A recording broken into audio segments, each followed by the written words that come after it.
Have you ever wondered why, despite being successful all over the world, China is one of the few countries where Christianity never really took off?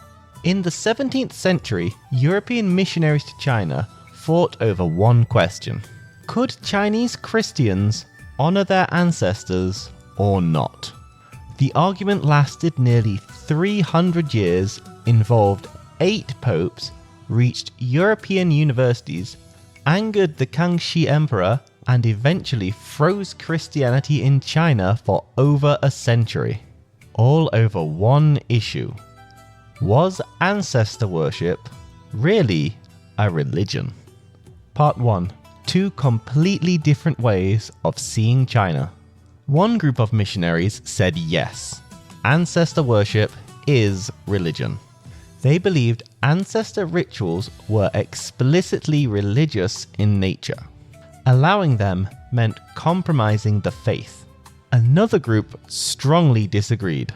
Led by the Jesuit missionary Matteo Ricci, they argued that ancestor rites in China were cultural, not religious. They were expressions of respect, gratitude, and memory, not prayers for divine power. Ricci even compared them to Europeans kneeling before a king. Respect, not worship. Part 2. Adaptation or erasure. Ricci's approach was deliberate.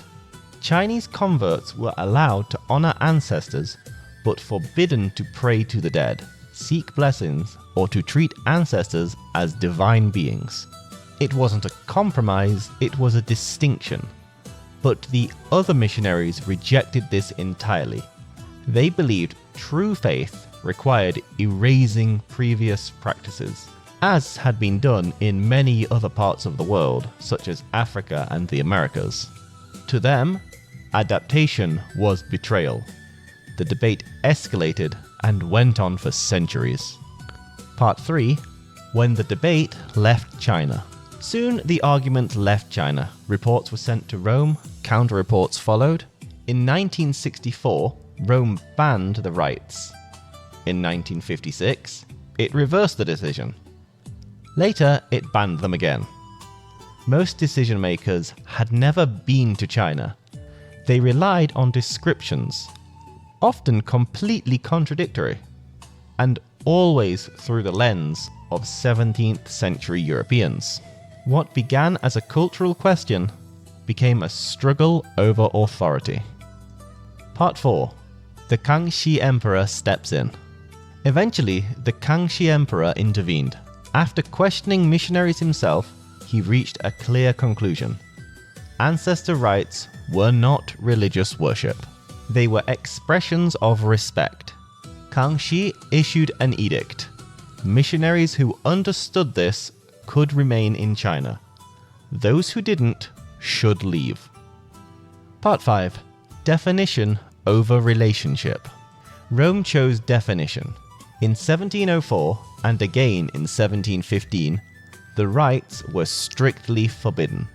No flexibility, no further debate. Kangxi was furious. Missionaries were expelled, churches closed, believers went underground. A faith that had begun to take root entered a 100-year freeze.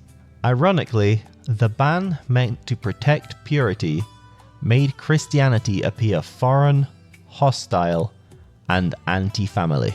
In 1939, Rome finally reversed its position.